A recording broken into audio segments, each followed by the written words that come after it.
Where are the shirts? White and beautiful. Why are the shirts made? Bangladesh. What is good? Mister president, আপনি যে shirt আর টাই পরেছেন জানেন কি এগুলো কোন দেশের তৈরি? ট্রাম্পের আত্মবিশ্বাসী হাসি। বললেন, আমি জানি না, তবে এগুলো বিশ্বের সেরা ব্র্যান্ডের। পাশে থাকা এক সহকারী তখন শার্টের ট্যাগ উল্টে দেখিয়ে বললেন, মেড ইন বাংলাদেশ। ট্রাম্পের চোখ বিস্ময়ে বড় হয়ে গেল। ও হতে পারে, তবে এটাই বিশ্ব সেরা।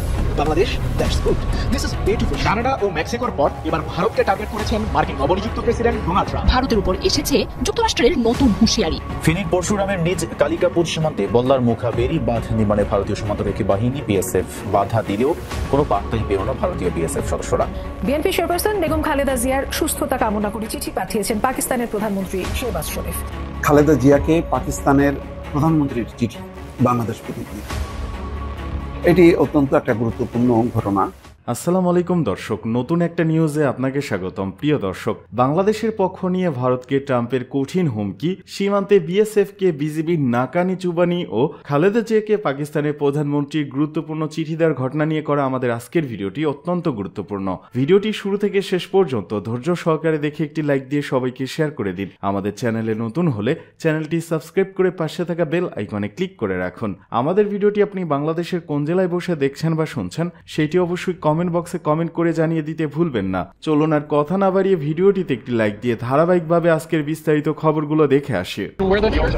White and beautiful. Why are the shirts made? Bangladesh. What is good?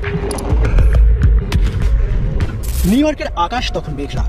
এক সাংবাদিক প্রস্তুত হচ্ছিলেন বিশ্বের অন্যতম আলোচিত রাজনীতিকের সাক্ষাৎকার নিতে। আলো ঝলমলে ক্যামেরার সামনে বসে আছেন ডোনাল্ড ট্রাম্প। আমেরিকার প্রেসিডেন্ট হিসেবে তখন তার প্রথম বছর। হঠাৎ এক প্রশ্ন ছুটে এলো, মিস্টার প্রেসিডেন্ট, আপনি যে শার্ট আর টাই পরেছেন জানেন কি এগুলো কোন দেশের তৈরি? ট্রাম্পের আত্মবিশ্বাসী হাসি। বললেন, আমি জানি না, তবে এগুলো বিশ্বের সেরা ব্র্যান্ডের। পাশে থাকা এক সহকারী তখন শার্টের ট্যাগ উল্টে দেখিয়ে বললেন, মেড ইন বাংলাদেশ। ট্রাম্পের চোখ বিস্ময়ে বড় হয়ে গেল। ও হতে পারে, তবে এটাই বিশ্ব সেরা। Bangladesh, that's good, this is beautiful shirt. একজন প্রেসিডেন্ট যার পোশাক নিয়ে বিশ্বজুড়ে আলোচনা হয়, তিনিও বাংলাদেশের শার্ট পরেন। বিষয়টি যেমন অবাক করার মতো তেমনি গর্বেরও। বাংলাদেশ বহু বছর ধরে বিশ্ববাজারে পোশাক রপ্তানিতে অন্যতম শীর্ষস্থান দখল করে আছে। যুক্তরাষ্ট্রের বিভিন্ন বিখ্যাত ব্র্যান্ড এখান থেকেই শার্ট, টাই ও অন্যান্য পোশাক সংগ্রহ করে।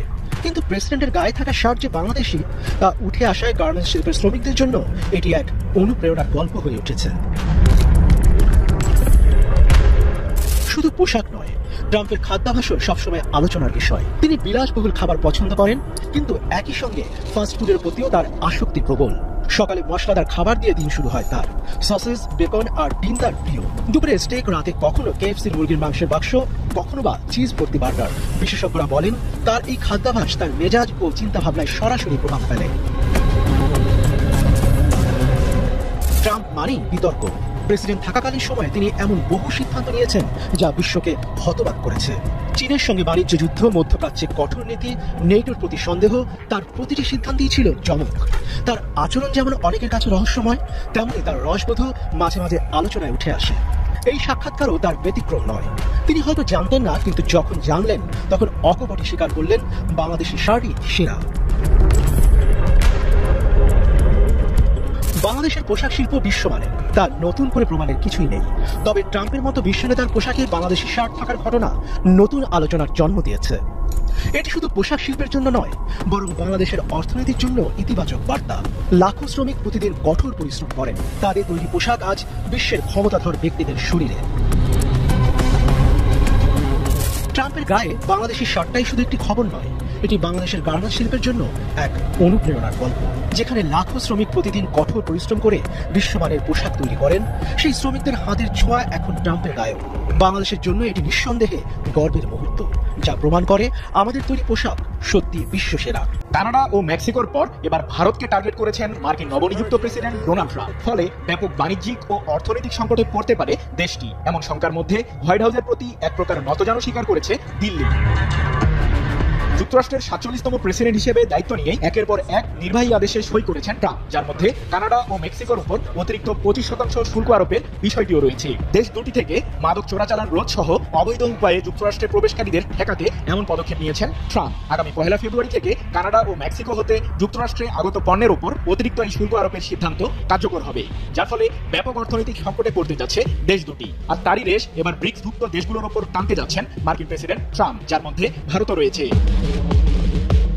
হোয়াইট হাউসের নতুন শাসকের নেওয়া অভিবাসন নীতির ফলে যুক্তরাষ্ট্রে বসবাসকারী প্রায় 18,000 ভারতীয় নাগরিক পড়েছেন বিপদে। আগামী 20 ফেব্রুয়ারি থেকে যুক্তরাষ্ট্রে জন্ম নেওয়া শিশু স্বয়ংক্রিয়ভাবে দেশটির নাগরিক হতে পারবেন না বলে সম্প্রতি একটি নির্বাহী আদেশ জারি করেন ডোনাল্ড ট্রাম্প। শিশুর অভিভাবকের মার্কিন নাগরিকত্ব না থাকলে জন্ম নেওয়া শিশুও দেশটির নাগরিক হতে পারবে না। এমন আদেশ জারির পরই শঙ্কায় পড়েন ভারতীয়রা। নির্দিষ্ট সময়ের আগেই সন্তান জন্ম দিতে যুক্তরাষ্ট্রের বিভিন্ন হাসপাতালে ভিড় করেন ভারতীয় নারীরা। ট্রাম্পের অভিবাসন নীতি প্রসঙ্গে যখন চিন্তায় ভারতের প্রধানমন্ত্রী নরেন্দ্র মোদী, তখনই মরার উপর খাড়ার ঘা নিয়ে হাজির ট্রাম্প।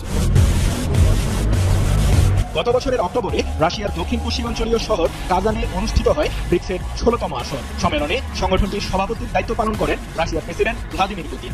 পশ্চিমা বিরোধী এই সংগঠনটির সদস্য রাষ্ট্রগুলোর অর্থনৈতিক অবস্থা চাঙ্গা করতে মার্কিন ডলারের বিপরীতে নতুন মুদ্রা চালু করার ইঙ্গিত দেন প্রেসিডেন্ট পুতিন। যদিও এখন পর্যন্ত ব্রিক্সের সদস্য দেশগুলো নতুন মুদ্রা চালু করার বিষয়ে একমত হতে পারেনি। তবে রুশ প্রেসিডেন্ট পুতিনের করা সুপারিশ নিয়ে প্রতিক্রিয়া জানান ডোনাল্ড ট্রাম্প। যুক্তরাষ্ট্রের 47তম প্রেসিডেন্ট নির্বাচনের আগে নিজের নির্বাচনী প্রচারণায় ট্রাম্প জানান, পুতিন সহ ব্রিক্সভুক্ত দেশগুলো মার্কিন ডলারের বিপরীতে আন্তর্জাতিক বাজারে কোনো ধরনের মুদ্রা চালুর উদ্যোগ নিলে যুক্তরাষ্ট্র 100% পর্যন্ত শুল্ক আরোপ করবে। হোয়াইট হাউসের প্রেসিডেন্ট হিসেবে দায়িত্ব নেওয়ার পর আবারও একই কথা স্মরণ করিয়ে দিলেন ট্রাম্প। 31 জানুয়ারি নিজের প্রতিষ্ঠিত সামাজিক যোগাযোগ মাধ্যম ট্রুথ সোশ্যাল মিডিয়ায় ট্রাম্প ব্রিক্সভুক্ত দেশগুলোকে সতর্ক করে বলেন, তারা যদি আমাদের প্রতিশ্রুতি দেয় যে মার্কিন ডলারের বিপরীতে কোনো ধরনের মুদ্রা ব্যবস্থায় যাবে না, তবে মার্কিন প্রশাসন কোনো ব্যবস্থা গ্রহণ করবে না। অন্যথায় ব্রিক্সভুক্ত দেশগুলোকে 100% শুল্ক আরোপ সহ যুক্তরাষ্ট্রে তাদের পণ্য রপ্তানিতে বাধা প্রদান করব, যার মাধ্যমে আমেরিকাকে বিদায় জানাতে হবে তাদের। মার্কিন প্রেসিডেন্টের এমন প্রতিক্রিয়ার পর এক প্রকার গতজানু স্বীকার করেছে দিল্লি। ভারতের পররাষ্ট্রমন্ত্রী এস জয়শঙ্কর জানিয়েছেন, মোদী সরকার কখনোই মার্কিন ডলারের বিপরীতে অবস্থান নেবে না। তবে ট্রাম্পের প্রতিক্রিয়ার বিষয়ে ব্রিক্সভুক্ত বাকি দেশগুলোর পক্ষ থেকে এখনো কোনো মন্তব্য পাওয়া যায়নি। ফেনীর পরশুরামের নিজ কালিকাপুর সীমান্তে বল্লার মুখাবেরি বাঁধ নির্মাণে ভারতীয় সীমান্তরক্ষী বাহিনী বিএসএফ বাধা দিলেও কোনো পাত্তাই পেল না ভারতীয় বিএসএফ সদস্যরা। বৃহস্পতিবার সকালে বিএসএফ বাঁধ নির্মাণে আপত্তি তুললেও পানি উন্নয়ন বোর্ড ও বিজিবির তৎপরতায় কাজ স্বাভাবিকভাবেই এগিয়ে চলেছে। বিগত বছরের ভয়াবহ বন্যায় এই বাঁধের ক্ষতি হলে ফেনীর বিস্তীর্ণ এলাকা পানির নিচে তলিয়ে যায়। পানি শুকিয়ে গেলে সরকার 4,17,00,000 টাকা পেয়ে বাঁধ পুনর্নির্মাণের উদ্যোগ নেয়। তবে কাজ শুরুর পরপরই বিএসএফ বাধা দিলে উত্তেজনা সৃষ্টি হয়, কিন্তু বিজিবির সক্রিয় হস্তক্ষেপে এবং পতাকা বৈঠকের মাধ্যমে পরিস্থিতি দ্রুত নিয়ন্ত্রণে আসে। স্থানীয়রা জানান, বল্লার মুখা বেরি বাঁধের 190 মিটারের কাজ নির্বিঘ্নেই চলছিল, কিন্তু 70 মিটারের একটি অংশে বিএসএফ আপত্তি তোলে। তারা দাবি করে এর মধ্যে 30 মিটার জায়গা দুই দেশের সীমান্তের 150 গজের মধ্যে পড়ে, কিন্তু বিজিবি জানিয়ে দেয় 150 গজের বাহিরের অংশে বাঁধ নির্মাণ চলছে এবং কোনো আন্তর্জাতিক নিয়ম লঙ্ঘন করা হয়নি। ঠিকাদারের প্রতিনিধি কালা মিয়া বলেন, বিজিবির নিজ কালিকাপুর ক্যাম্পের সদস্যরা আমাদের কাজ চালিয়ে যেতে বলেছেন। পাউবো ফেনীর নির্বাহী প্রকৌশলী আক্তার হোসেন মজুমদারও জানিয়েছেন, বল্লার মুখ বাঁধের কাজ নিয়মিতভাবে চলছে। বিজিবি ফেনীর ব্যাটালিয়নের অধিনায়ক লেফটেন্যান্ট কর্নেল মোহাম্মদ মোশাররফ হোসেন বিষয়টি নিশ্চিত করে বলেন, আপত্তি ওঠা 30 মিটার জায়গার বিষয়ে আলোচনার মাধ্যমে সমাধান খোঁজা হচ্ছে। এদিকে লালমনিরহাটের পাটগ্রামেও আন্তর্জাতিক সীমান্ত আইন লঙ্ঘন করে বিএসএফ বৈদ্যুতিক পিলার স্থাপন করেছে। বৃহস্পতিবার বিকেলে ধবলসুতি এলাকায় চাষাবাদের জমিতে কাজ করতে গিয়ে স্থানীয়রাও বৈদ্যুতিক খুঁটি দেখতে পান। বিষয়টি সঙ্গে সঙ্গে বিজিবিকে জানানো হলে 61 বিজিবি ব্যাটালিয়নের সদস্যরা ঘটনাস্থলে গিয়ে প্রতিবাদ জানান। বিজিবির কড়া অবস্থানের মুখে বিএসএফ বাধ্য হয়ে সরে যায়। বিজিবির ধবলসুতি ক্যাম্পের কোম্পানি কমান্ডার সুবেদার হাফিজুর রহমান বলেন, বিএসএফ আন্তর্জাতিক নিয়ম লঙ্ঘন করে বৈদ্যুতিক পিলার স্থাপন করলে আমরা তাদের বাধা দেই। আমাদের প্রতিবাদের মুখে তারা পিলার স্থাপন বন্ধ করতে বাধ্য হয়। খালেদা জিয়াকে পাকিস্তানের প্রধানমন্ত্রীর চিঠি বাংলাদেশ প্রতিদিন, এটি অত্যন্ত একটা গুরুত্বপূর্ণ ঘটনা। এই মুহূর্তে বেগম খালেদা জিয়ার সরকারি কোনো প্রোটোকল নেই, তিনি না সরকারি দল না বিরোধী দল, কিন্তু বাংলাদেশের একটি প্রধান রাজনৈতিক দলের তিনি চেয়ারপারসন। তাকে চিঠি লিখছেন পাকিস্তানের প্রধানমন্ত্রী, যিনি একেবারে প্রোটোকল নিয়ে বসে আছেন। তো কয়েকদিন আগে দেখলাম যে একটা পত্রিকা বিএনপিকে বলছে যে অপেক্ষমান ক্ষমতাসীন দল, অর্থাৎ মোটামুটি যা হিসাব নিকাশ বলে রাজনৈতিক পর্যালোচকরা, যে যেহেতু আওয়ামী লীগ মাটির সাথে মিশে গেছে, গণঅভ্যুত্থানের পর আওয়ামী লীগের কোনো অস্তিত্ব নেই। আওয়ামী লীগ বাংলাদেশে কবে রাজনীতি করতে পারবে, স্বাভাবিক ধারায় আদৌ নির্বাচন করতে পারবে কিনা, এগুলি $1 মিলিয়ন কোশ্চেন। কিন্তু বিএনপির ব্যাপারে কোনো সন্দেহ নেই যে নির্বাচন এখন হোক তখন হোক যখনই হোক না কেন, প্রধান এই রাজনৈতিক দলটি অত্যন্ত জনপ্রিয়। তার একটি তৃণমূল পর্যায় পর্যন্ত বিস্তৃত সংগঠন আছে, সমর্থন আছে। সুতরাং নির্বাচনে বৈতরণী পার হওয়া, যেখানে আওয়ামী লীগই কোনো প্রতিদ্বন্দ্বী না শেষের দিকে, মানে আওয়ামী লীগের যে পজিশন ছিল সেখানে এখন তো কোনো তার সেই অর্থে কোনো প্রতিদ্বন্দ্বী নেই। তো সুতরাং বিদেশি কূটনীতিকরা ধরেই নিয়েছেন যে বিএনপি আগামী দিনে ক্ষমতায় আসছে, সুতরাং তাদের সঙ্গে একটা সম্পর্ক তারা রক্ষা করছে। এবং দেখেছেন বাংলাদেশে দফায় দফায় কিন্তু চীনের কর্মকর্তারা, চীনা দূতাবাসের কর্মকর্তারা দেখা করছেন। ডক্টর আব্দুল মঈন খান খুব শীঘ্রই একটি টিম নিয়ে চীন সফরে যাবেন। কাতারের আমির বেগম খালেদা জিয়ার চিকিৎসার জন্য এয়ার অ্যাম্বুলেন্স, বিশাল আকারের একটি এয়ার অ্যাম্বুলেন্স পাঠিয়েছেন, যেখানে যেই এয়ার অ্যাম্বুলেন্সে করে তিনি লন্ডনে গেছেন চিকিৎসা করতে। তো এগুলি কেন করা হচ্ছে? এগুলি করা হচ্ছে এই কারণে তাদের একটা নিজস্ব হিসাব নিকাশ আছে। সেই হিসাব নিকাশে তারা বোঝেন যে খুব অল্প সময়ের মধ্যেই বাংলাদেশের রাজনীতিতে আরেকটি পট পরিবর্তন হতে যাচ্ছে, একটি নির্বাচন হতে যাচ্ছে এবং একটি নিয়মতান্ত্রিক সরকার ক্ষমতা আসতে যাচ্ছে। সব পক্ষই চায় যে একটা নিয়মতান্ত্রিক সরকারের সঙ্গে সম্পর্ক স্থাপনের জন্য, যেটা আন্তর্জাতিকভাবে স্বীকৃত। তো সাংবিধানিক শাসনতান্ত্রিক একটি সরকারের সঙ্গে বিদেশিরা যে কোনো দেশ সম্পর্ক স্থাপনে আগ্রহী হয়। সেই প্রেক্ষাপটেই এই পাকিস্তানের প্রধানমন্ত্রী শেহবাজ শরীফের এই চিঠিটাকে মূল্যায়ন করা যায়।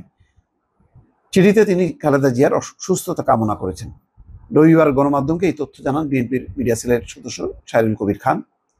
বিকেলে পাকিস্তান দূতাবাস থেকে বিএনপি চেয়ারপারসনের কার্যালয়ে চিঠিটি পাঠানো হয়েছে বলে জানান শাহরুল। 31শে জানুয়ারি লেখা ওই চিঠিতে খালেদা জিয়ার উদ্দেশ্যে শেহবাজ শরীফ বলেন, আমি আপনার স্বাস্থ্য সম্পর্কে জানতে পেরে উদ্বিগ্ন। আমি আপনার সুস্বাস্থ্য এবং মঙ্গল কামনা করি। সর্বশক্তিমান আল্লাহ আপনাকে সব অসুস্থতা থেকে রক্ষা করুন এবং আপনাকে সুস্বাস্থ্য দান করুন। বিএনপি চেয়ারপারসন, তার পরিবার এবং দলের সমর্থকদের সঙ্গে পাকিস্তান আছে বলেও চিঠিতে উল্লেখ করা হয়। অর্থাৎ বিএনপি চেয়ারপারসন, তার পরিবার, তার দলের সমর্থক শুভাকাঙ্ক্ষীদের সাথে এই ইস্যুতে পাকিস্তান আছে বলে আশ্বস্ত করেন শেহবাজ। চিঠিতে খালেদা জিয়ার রাজনৈতিক এবং বর্ণাঢ্য জীবনে উল্লেখ করে পাকিস্তানের প্রধানমন্ত্রী লেখেন, আপনি বাংলাদেশের রাজনৈতিক দৃশ্যে এক বিশাল ব্যক্তিত্ব। জনসেবার প্রতি আপনার অবিচল প্রতিশ্রুতি অনেকের জন্য অনুপ্রেরণা হয়ে রয়েছে। খুবই ইতিবাচক একটি চিঠি এবং এটাই প্রত্যাশিত ছিল। এবং হয়তো স্বাভাবিক রাজনৈতিক যদি কার্যক্রম থাকতো তাহলে আওয়ামী লীগ ক্ষমতায় থাকলে এরকম চিঠি বেগম খালেদা জিয়া পেতে পারতেন। কিন্তু তখনকার যেই এক ধরনের ক্রুয়েল পলিটিক্স যেটাকে লিড করতেন শেখ হাসিনা নিজে, সেই অবস্থায় অন্যরা বিএনপি বেগম খালেদা জিয়ার প্রতি তাদের একটি সহানুভূতি থাকলেও সেটা তারা কখনো প্রকাশ করতে পারতেন না। এখন আর সেই বাধা নেই, ফলে তারা কিন্তু কেউ প্লেন পাঠাচ্ছেন, কেউ চিঠি দিয়ে খালেদা জিয়াকে আশ্বস্ত করছেন যে এই দুঃসময় তার পাশে আছে এবং তার স্বাস্থ্য পুনরুদ্ধার হোক, এটা তাদের প্রত্যাশা। দর্শক, সমন্বয়ক হাসনাতের আশ্বাসে গভীর রাতে যমুনা থেকে সরলেন আন্দোলনে আহতরা।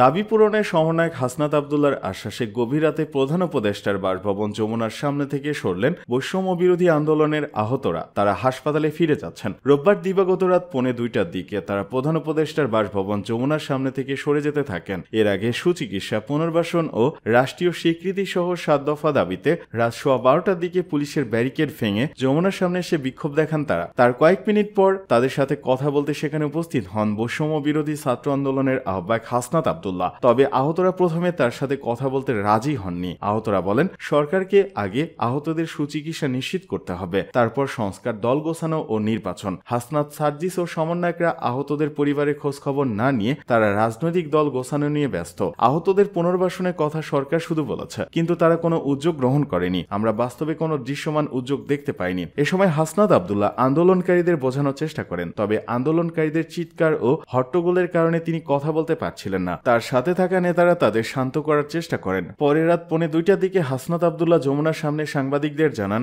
আহতদের দাবিগুলো নিয়ে তিনি সরকারের সাথে আলোচনা করবেন। আহতদের দাবি অন্য কোনো সরকার নয়, একমাত্র অন্তর্বর্তী সরকারই পূরণ করবে। এর আগে রোববার দিনভর আগারগাঁও ও শ্যামলীতে মিরপুর রোডে অবস্থান নিয়ে বিক্ষোভ করেন তারা। ওই রাস্তা ছেড়ে সন্ধ্যার পর তারা মিন্টু রোডের প্রধান উপদেষ্টার বাসভবন অভিমুখে যাত্রা করেন। রাত 8:15টার কিলোমিটার শাহবাগে ইন্টারকন্টিনেন্টাল হোটেলের সামনে পৌঁছালে পুলিশ তাদের আটকে দেয়। এরপর সেখানেই তারা অবস্থান নেয়।